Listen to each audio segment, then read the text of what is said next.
कर रहा हूँ, रिपोर्ट कर रहा हूँ श्रीनगर और कश्मीर में दिन भर की क्या सूरत हाल रही, इसका खुलासा करने की कोशिश करूंगा, क्योंकि आज का दिन अब तक के कोविड के हवाले से दिनों में से सबसे खतरनाक, संगीन, जो भी आप नाम दे, हो सकता है। क्योंकि पिछले 24 घंटों में कश्मीर में 3 अमवात हो चुके, पॉजिटिव आ चुके हैं। और इन 3 अमवात में आपको याद होगा, कल हमने अपडेट किया था कि श्रीनगर के हब्बा कदल के इलाके की एक खातून, एक 30 से 32 साल उम्र की खातून की मौत वाक़ा हुई है, कोविड पॉजिटिव पाई गई है। उसके बाद एक और खातून की मौत होती है, एक और बुजुर्ग की मौत होती है, आज श्रीनगर में होती है। और इस बुजुर्ग का ताल्लुक साउथ कश्मीर के अनंतनाग के कुलगाम के अनंतनाग के इलाके से है। और उसके बाद अनंतनाग के इस बुजुर्ग 75 साल बुजुर्ग की मौत के फ़ौरन बाद शाम को एक और खबर आई कि कुकरनाग के इलाके की एक और बुजुर्ग खातून जो कोविड पॉजिटिव पाई गई थी, उसको सिटी हॉस्पिटल शिफ्ट किया गया था, उसकी भी मौत हुई है। ये 2 बुजुर्गों की मौत, एक नौजवान की मौत और उसके साथ पॉजिटिव केसेस की तादाद सुबह सुबह, शायद आपको मालूम हो गया होगा कि बहुत से लोगों को अगर मालूम नहीं तो सुबह सुबह पहली खबर ये आई कि डॉक्टर्स, कश्मीर के 5 डॉक्टर्स पॉजिटिव हुए।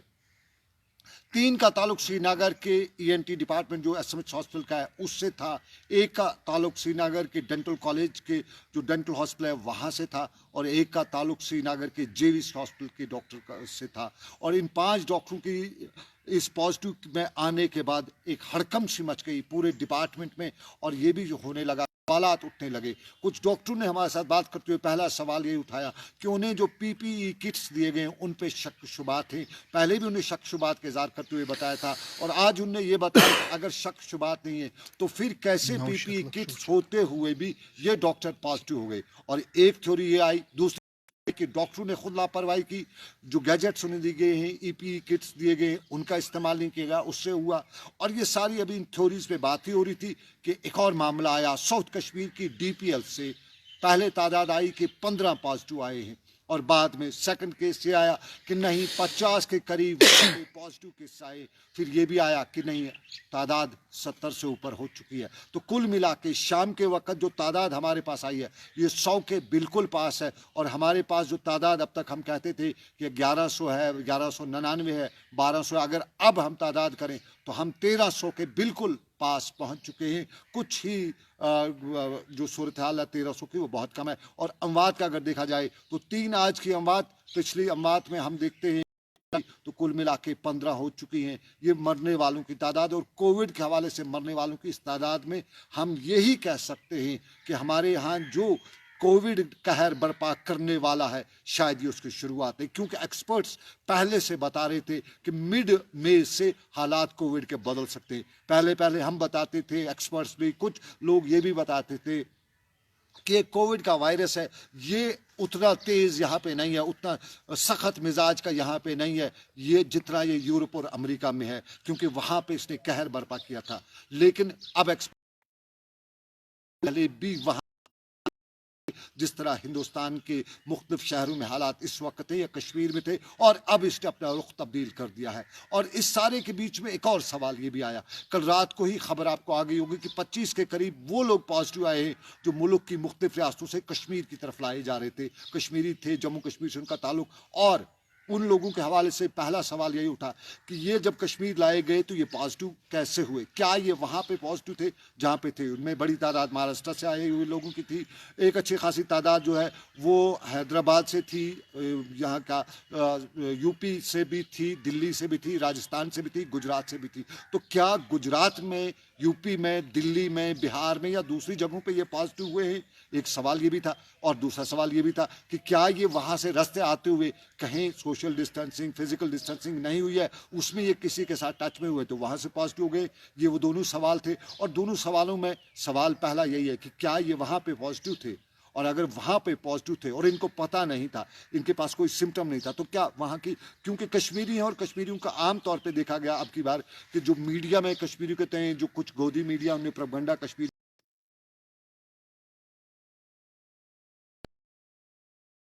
क्लासों में थे, वो इस कोविड के दौरान बाहर नहीं निकले, तो फिर वो कैसे उनको पॉजिटिव हो गया। क्या वहाँ की कम्युनिटी में ये पूरी तरह से ट्रांसमिट हो चुका है, वहाँ के लोग, एंटायर कम्युनिटी पॉजिटिव हो चुकी है और वहाँ की सरकारों को पता नहीं है। और दूसरा, जब इनको लाया जा रहा था, क्या अगर ये उसमें पॉजिटिव है तो क्या जो सोशल डिस्टेंसिंग जो केयर करा है वो नहीं हुआ? ये उस किसकी वजह से हुई? ये अभी दोनों थ्योरीज पे अभी बात चल रही है। और इस सारे के बीच में श्रीनगर में आज आपने देखा होगा एक बड़ा सा रश था। श्रीनगर की सड़कों पे ट्रैफिक अच्छा खासा रश था। श्रीनगर के कुछ एरियाज में ट्रैफिक जैम भी था। कुछ एरियाज में पुलिस ने जो नाके लगा रखे थे वहां पे भी ट्रैफिक का जाम हो रहा था। और ट्रैफिक जैम और नाकों के बाद अगर देखा जाए तो श्रीनगर में आज रेड लाइट्स भी जल रही थी, जो ट्रैफिक लाइट्स होती हैं श्रीनगर के बाईपास के इलाके। और वहां पे गाड़ी को रोका जाना पड़ता था। किस लिए रोका जाना पड़ता था? क्योंकि आज ट्रैफिक था। लॉकडाउन का जो चौथा फेज आज शुरू हुआ, कश्मीर में उस हवाले से यही मरकजी सरकार का भी कल फैसला आया था कि लॉकडाउन का फैसला जो है लोकल सरकारें करेंगी। लोकल जहां जहां जो सरकार है उनका फैसला होगा। कश्मीर में अभी तक इसका फैसला नहीं हुआ कि अभी कुछ देर बाद में ही डिविजनल इंतजामिया इस हवाले से एक मीटिंग भी ले रही है और फैसला लिया जाएगा कि लॉकडाउन किस तरह का आगे रखा जाएगा। क्या नरमी दी जाएगी, नहीं दी जाएगी, और क्या कुछ करना है। लेकिन उस सारे के बीच में आज जो लोग बाहर निकल आए थे, उमड़ आए थे, वो एक नई कहानी बता रहे थे। और इस कहानी में इंपॉर्टेंट ये था कि हमारे यहाँ ये जो वायरस है, ये जिस तरह से फैल रहा है, जिस तरह से मुआशरे में ये पनप रहा है, उसमें क्या सिचुएशन बन सकती है।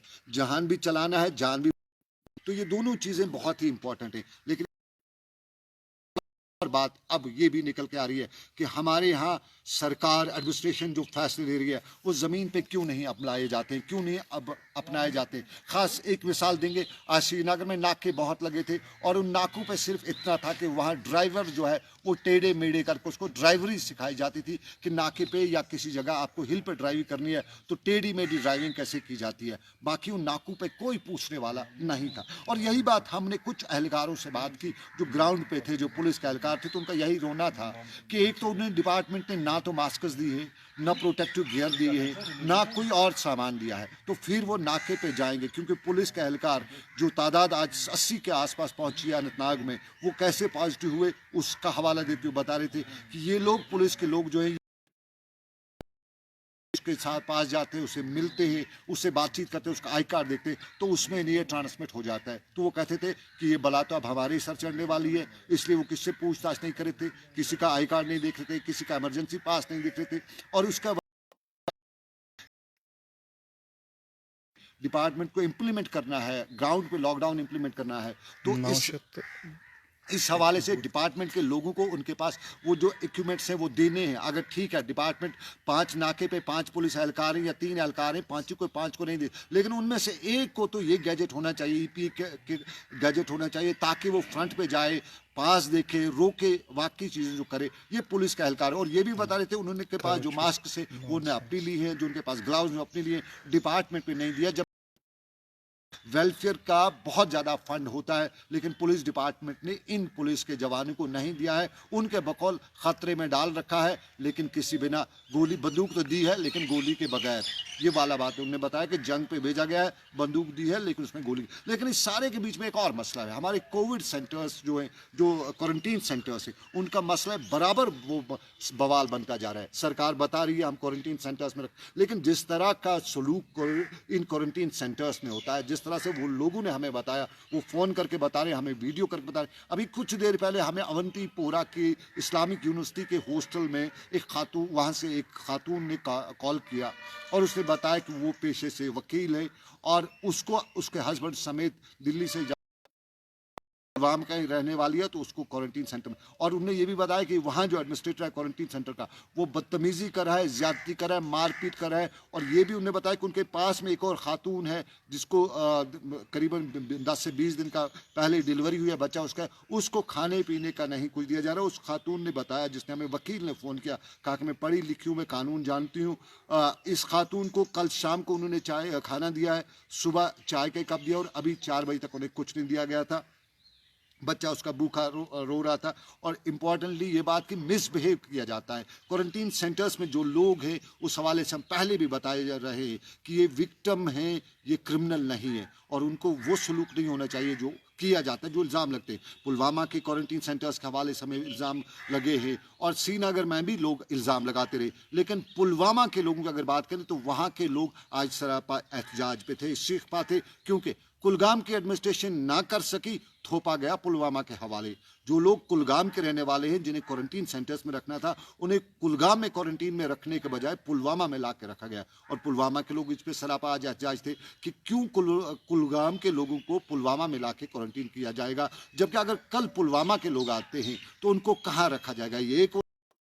और दूसरा सवाल ये भी था कि पुलवामा में एडमिनिस्ट्रेशन ने जो क्वारंटीन सेंटर्स बनाए, डेंस पॉपुलेटेड एरियाज में बनाए, और फिर वहाँ पे ये आना जाना जब रहता है तो उसमें पूरी पॉपुलेशन को एक बड़ा खतरा रहेगा। क्वारंटीन सेंटर्स में के आसपास के रहने वाले लोगों को उनके सर पे नंगी तलवार रहेगी। नंगी तलवार पूरी कश्मीर वादी पे है, पूरे मुल्क पे है, पूरी दुनिया पे इस वक्त है। और इस वक्त जिस तरह से दुनिया में कहर बरपा हुआ है, उसकी जो मिसालें, अमेरिका जैसा मुल्क उसका मुकाबला नहीं कर सका, उसका मुकाबला स्पेन या दूसरे बड़े ममालिक नहीं कर सके, हमारी तो हैसियत ही नहीं है। जम्मू कश्मीर क्या हिंदुस्तान में की भी मेडिकल फैसिलिटीज को देखते हुए हैसियत नहीं है कि हम उस तरह से मुकाबला करें। और आज के दिन ने शुरुआत की है, पिछला 4 दिन हो गए लगातार, और इन 4 दिनों में हमारे यहाँ तादाद जो है वो बराबर उस तरह की आ रही है जिस तरह का अंदाजा भी नहीं किया जा सकता था। और फिर ये भी है कि अब लोग बाहर निकलेंगे, और अब कम्युनिटी में जब लोग बाहर कम्युनिटी के निकलेंगे, ईद की खुशी साहब, जाहिर है हमारे यहाँ खुशी का दिन आने वाला है, इसके लिए बाहर निकलेंगे, तो उस सारे के बीच में